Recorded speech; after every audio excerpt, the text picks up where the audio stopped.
안녕하세요. 김진아, 박하남, 이철순 조입니다. 저희 조 졸업작품 발표를 시작하겠습니다. 저희 조의 주제는 한강에서 떨어진 감지 및 떨어진 위치 파악입니다. 목차는 다음과 같습니다. 현재 한강다리에는 토신을 감시하기 위해 지능형 CCTV와 감시 카메라가 설치되어 있습니다. 이 기기들을 통해 사람이 떨어질 것 같은 이상 징후가 포착되면 순환 구조대에 알림이 가서 구조대가 곧바로 출동하는 시스템입니다. 하지만 이러한 시스템이 제대로 운영되고 있지 않다고 합니다. 감시 카메라가 사람이 아닌 곳도 감지를 하는 등의 오작동이 자주 일어나기도 합니다. 그래서 구조대에서 경보음을 무음으로 설정해둔 일도 있었습니다. 또 CCTV를 사람이 관제하다 보니 관리가 잘 이루어지지 않았습니다. 그리고 현재 운영되는 시스템은 사람이 떨어진 시간과 물에 빠진 지점을 정확하게 파악할 수 없습니다. 그래서 저희는 다음과 같은 개선책을 구상했습니다. 먼저 사람이 다리에서 떨어지는지를 정확히 감지하고 만약 떨어짐이 감지되었다면 곧바로 119에 알림을 보내줍니다. 그리고 119 구조대가 출동하는 동안 사람이 떨어진 위치를 119에 전달하여 구조활동이 보다 효율적으로 이루어지도록 할 것입니다. 저희 조의 프로젝트 계획입니다. 먼저 1번 카메라는 다리 위에 설치되어 실시간으로 다리 위 상황을 촬영해 서버에게 보내줍니다. 그리고 2번 카메라는 다리 아래에 설치되어 다리 밑으로 떨어지는 사람을 트래킹하고 물에 빠진 위치를 파악하여 서버에 보내줍니다. 그리고 서버는 1번 카메라로부터 받은 촬영 장면에서 사람의 키를 측정하고 사람이 떨어지는지 판단하여 119에 알림을 보내고 2번 카메라로부터 전달받은 떨어진 위치 정보를 기준으로 만든 에러 모델을 또다시 119에 알려줍니다. 프로젝트의 네트워크 과정을 다시 설명드리겠습니다. 먼저 다리 위에 설치된 1번 카메라는 다리 위에 사람을 촬영하여 서버에게 보내줍니다. 그러면 서버는 그 사람의 키를 측정하고 떨어짐을 감지해 119에게 투신자의 신체 정보와 떨어졌다는 알림을 보내줍니다. 그리고 2번 카메라는 다리 밑을 촬영하면서 사람이 떨어지고 있다면 그 사람을 트래킹하여 떨어진 위치를 서버에게 보내줍니다. 서버는 그 위치를 기준으로 에러 모델을 계산한 후 119에게 정보를 보내줍니다. 이 프로젝트를 수행하기 위해서는 실험이 필요한데 한강에서 직접 실험을 할 수는 없기 때문에 저희는 세트장을 만들어서 실험을 할 계획입니다. 세트장에 대해서는 발표 후반부에서 설명드리도록 하겠습니다. 이제 키 측정 및 떨어짐 감지, 트래킹, 에러 모델 생성에 대해 더 자세히 말씀드리겠습니다. 먼저 키 측정과 떨어진 감지에 대해 자세히 말씀드리겠습니다. 저희는 투신자가 한강에 떨어졌을 시 투신자의 키와 키값으로 계산한 표준 몸무게, 그리고 떨어진 시점의 CCTV 영상에 찍힌 투신자의 외관 모습을 떨어짐 신호와 함께 구급대에 전달해서 구급 요원들이 투신자를 더욱 빠르고 쉽게 찾을 수 있도록 하고자 합니다. 저희는 키 측정과 떨어짐을 감지하기 위해서 3D 멀티펄슨 포즈 에스티메이션 기술을 사용하고자 합니다. 이 기술은 기존 모션인식 기술에 카메라로부터의 절대 거리와 좌표라는 3D 요소를 첨가한 기술입니다. 이 기술의 과정은 이렇습니다. 먼저 입력된 이미지로부터 사람 객체를 찾아 잘라냅니다. 그 다음 잘라낸 사람 객체 사진을 루트넷과 포즈넷이라는 기술로 보내줍니다. 루트넷에서는 이미지에서의 사람의 픽셀 좌표와 카메라로부터의 절대 거리를 추출해줍니다. 포즈넷에서는 사람의 픽셀 좌표와 사람과 사람 사이의 상대적인 거리를 구해줍니다. 여기서 구한 상대 거리에 이미 루트넷에서 구한 사람과 카메라 사이의 절대 거리를 더해주면 최종적으로 3D 다중 모션 인식을 할 수 있게 됩니다. 3D 다중 모션 인식을 하게 되면 사람의 각 관절마다의 좌표와 거리까지 구할 수 있게 됩니다.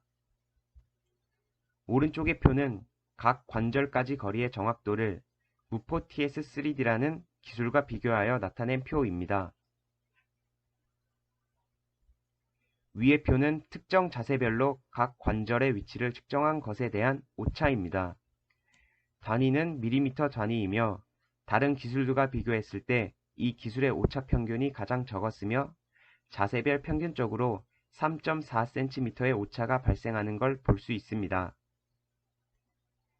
이를 활용하여 각 관절 사이의 거리를 더해 저희가 구해야 하는 키를 평균 4cm 이하의 오차로 측정을 해낼 수 있습니다. 또한 이 기술은 사람의 좌표를 추출하여 다루기 때문에 다리 난간의 좌표를 미리 정해두면 사람의 발목의 좌표가 다리 난간을 넘어갔을 때 이를 감지하여 즉시 119 구급대로 신호를 보낼 수 있습니다. 그림은 예를 들어 좌표를 설정해 놓은 상황입니다. 다리는 일직선으로 쭉 이어져 있으므로 좌표로 나타내면 1차 함수식으로 나타낼 수 있습니다. y는 -2x 플러스 20으로 가정을 해 보았습니다. 이를 활용하여 사람의 발목의 x좌표가 임의의 k값이라고 가정했을 때 사람의 발목의 y좌표가 -2k 플러스 20보다 작으면 떨어지지 않고 도로에 있는 것이고 y좌표가 -2k 플러스 20보다 커지면 떨어짐 또는 떨어지려는 의도를 보이고 있음으로 판단하여 곧바로 신호를 보내주게 됩니다. 다음은 트래킹입니다. 다리에서 사람이 떨어졌을 때 카메라 내에서 트래킹을 하여 그 사람이 떨어진 위치를 파악할 것입니다. 트래킹은 D3S라는 기술을 사용할 계획입니다. D3S는 차별적인 싱글샷 분할 추적기로 우수한 성능과 빠른 실행 속도를 지니고 있습니다. D3S가 실행되는 과정은 이렇습니다.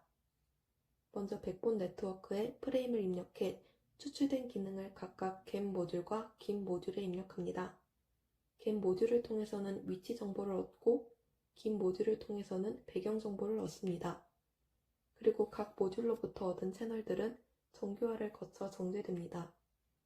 그러면 입력한 프레임의 마스크와 바운딩 박스를 얻을 수 있습니다. D3S를 실행하면 다음과 같이 이미지에서 위치 정보와 배경 정보를 얻어와 이들을 통합해 오른쪽 아웃풋과 같은 결과물을 얻을 수 있습니다. 밑에 아웃풋 사진과 같이 떨어지는 듯한 모습의 사람도 잘 인식할 수 있다는 것을 알 수 있습니다.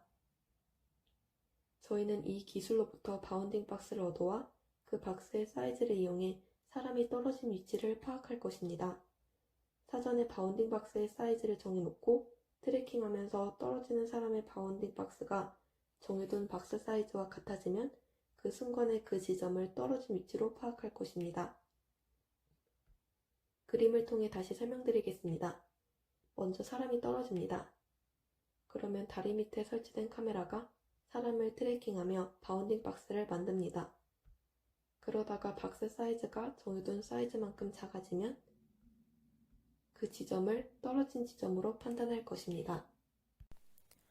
이제 퐁당 지점을 예측해 보도록 하겠습니다. 먼저 저희가 만들 세트장에 대해 설명해 드리겠습니다. 다리, 한강, 사람, 주변의 물체들은 각각 책상, 파란 천, 인형, 다른 주변의 물체들로 대체를 할 것입니다. 그리고 세트장의 모든 물체들의 크기와 사이의 거리를 직접 구할 것입니다. 그리고 책상 밑에 카메라를 달아줄 것입니다. 이제 인형이 떨어지는 지점을 예측하기 위해 세트장에서 트레이닝을 할 것입니다. 먼저 준비한 세트에서 인형을 떨어뜨립니다. 그러면 카메라는 인형을 트래킹합니다.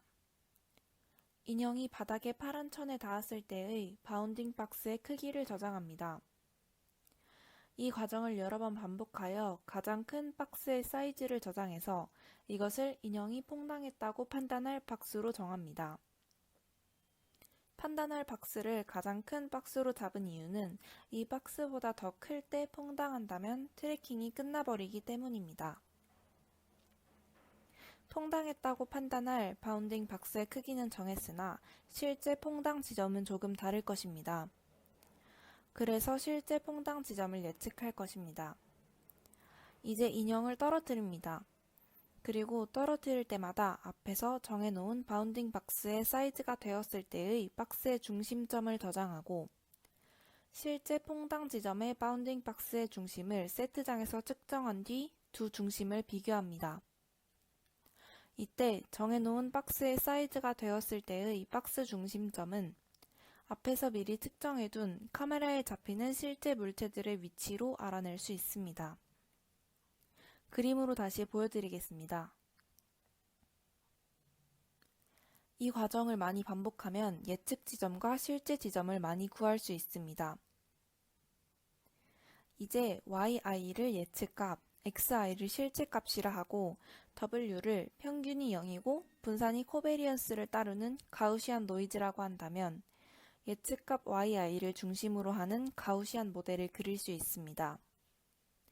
그리고 이를 통해 중심으로부터 구간별로 사람이 존재할 확률을 나타내는 모델을 그릴 수 있습니다. 이제 실제 상황에 적용시켜 보겠습니다. 인형이 떨어지면서 트래킹이 발생합니다. 지정한 네모의 사이즈가 되면 그때의 위치 정보를 저장합니다. 그리고 위치 정보와 트레이닝에서 만든 확률 모델을 합쳐서 최종 예측 모델을 만듭니다. 이 모델을 실시간으로 구조대에게 보냅니다.